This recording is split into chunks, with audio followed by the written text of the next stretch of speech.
Hello everyone, myself Viraj Nande Utekar. I am a certified software testing professional, and in this session we are going to understand what is broken access control vulnerability, what are its type, its impact, and also we will try to identify this type of a vulnerability on one website. Before understanding broken access control vulnerability, it is important to understand what is a client server architecture. Now, what is a client?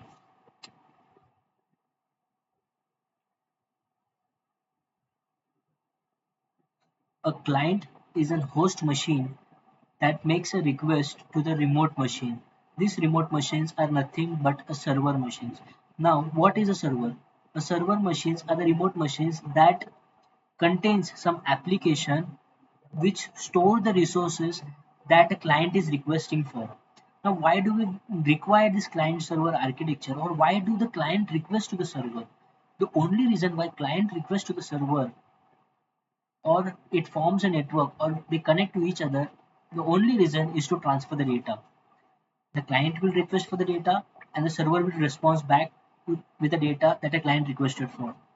This communication takes place on the internet. Now, for the client to communicate with the server and servers to respond with the data back to the client, they must know each other. For this, each machine on the network has been allocated an IP address which identifies each system uniquely over the network. This is the client-server architecture. Now, let us understand what is a broken access control vulnerability.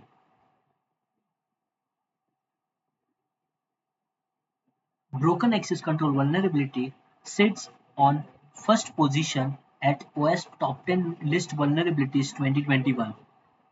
When application fails to sanitize user input request and allows to access unauthorized resource, then this type of a vulnerability is known as a broken access control vulnerability. This type of vulnerabilities are identified on the server side. Sorry, this type of vulnerabilities are identified on the server side.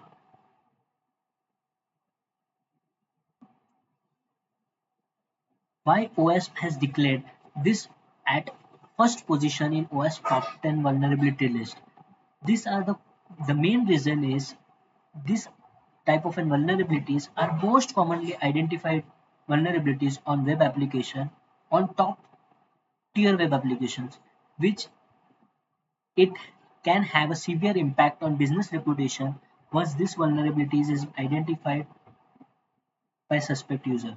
If the size of the loophole is big, or the size of this vulnerability is big, then this type of a vulnerability might allow the suspect user to manage resource with unauthorized access.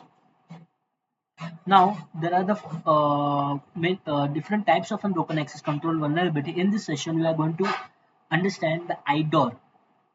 And we will try to identify this IDOR. What exactly is IDOR? IDOR stands for the Insecure Direct Object Reference. Now, so basically here is one diagram I have taken to understand basically uh, the broken access control vulnerability, and basically the type that I'm talking about, that is an IDOR. Now here you can see, let's take one example application. Let's take it's an e-commerce application, and these are the users. Now the users are accessing this web application, e-commerce web application. Now first, in order to access this resource of an application, now what exact is a resource? Resource is nothing but the particular service or the particular need why the user is accessing this particular web application. Now this need can be any product. Now why do the user go on e-commerce application to purchase any product according to his requirement? So this product is nothing but a user need. So this is the reason why user accesses application, and this product is nothing but a resource. So when the user, now as you can see, the user one, first of all, to access the resource, uh, he will authenticate himself. After getting authenticated, he will request to the product list, and now the application server will recognize this as a user one, and it will respond back with a product list, and same way it will further buy the product according to his requirement, and application server will uh, allow him to purchase the product as it identify him as a user one. So here completes his role. Now let's come on to the user 2.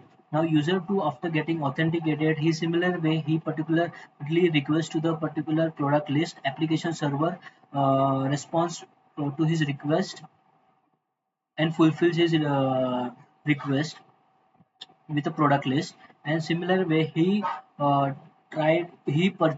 purchased the product according to his requirement, do the payment and all, and application server does it successfully. It basically handles this particular all the requests as it identify him as a user too, and here also his role is been completed. Now let's come into the second part. Now this part is very important to understand the IDOR, insecure direct object reference vulnerability. Now here you can see the user one is authenticated himself as a user one over this particular application, e-commerce application, and he's trying to delete account. But you can see, observe over here. Can you observe over here the URL? He's trying to delete not his account but the user two account. Now, here if application server is clever, he will try to stop this request and he will reject, and it will respond back with an error message. If he's clever, if he's sanitize filter out this request and he recognizes that, hey, this is an incorrect user, you are trying to fool me around and you are trying to want me to delete a user two account, this must fail this request over here itself. But if application server fails to sanitize this request, and if it allows, then from this the request will move forward to the database and it will delete the user 2 record. And on other hand, if user 2 is trying to access this application, he is not allowed to access because his record has been deleted by user 1. Now this type of an vulnerability is known as a insecure direct object references. What does it mean? The object that is meant for user 2, that is been accessed by other user, and he is trying to access that particular object of this user, and he's trying to delete it, his complete account. So this type of a vulnerability is known as a local access control vulnerability. Now here I have taken one demo application where we will try to log in as a user.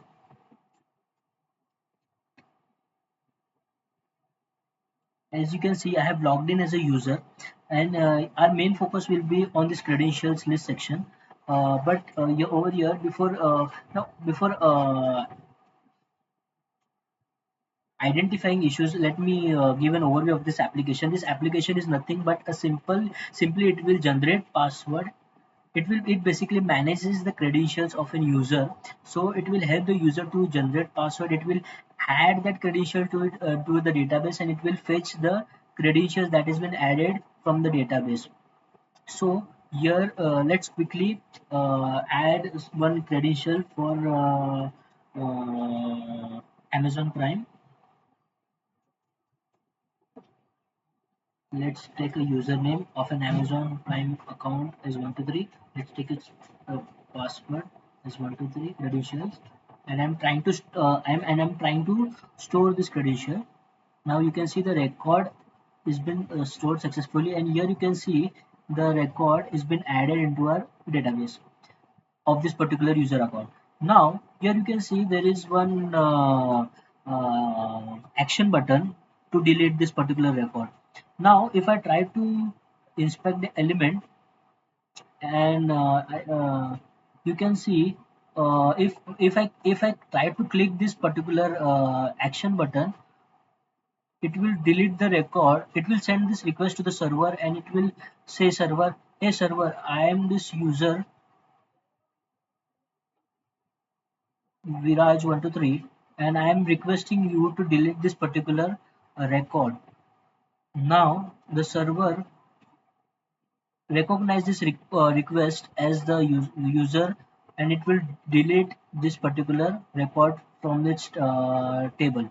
So now here what we will do, we will try to uh, trick, and we will try to fool the server by just copying this endpoint with query parameter, and we will just open the incognito mode. Let me share my another screen. We will just open this incognito mode, and we will just paste this URL. Okay, and now here before the URL, we have to give this particular and base URL of this site that we are accessing. Let me share another again, otherwise you might not get what the base URI is. So this base URI, I'm saying about this. So we will copy this base URI, and we will just give it to this particular and on this incognito mode. Now this incognito mode is completely a separate instance, and we are trying to tell server, hey server, I am user Viraj123, and please try to delete the record that is named as an Amazon Prime.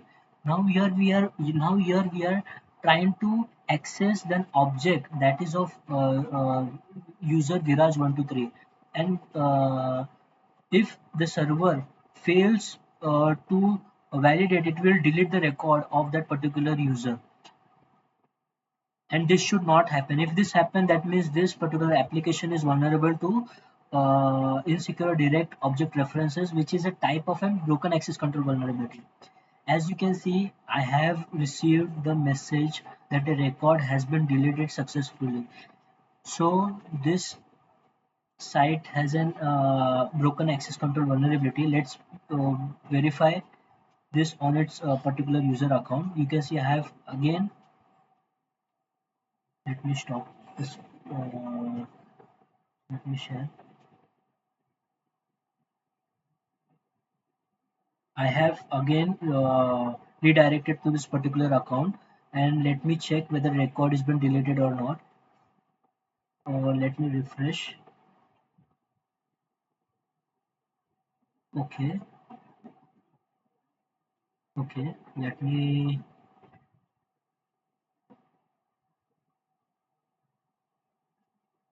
give me a second.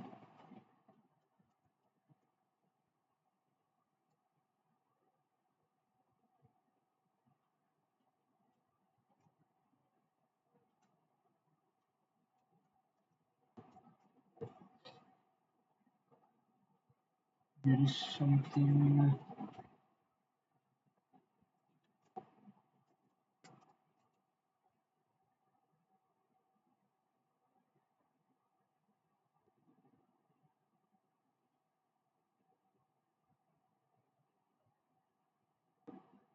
Let me try to log out it once again.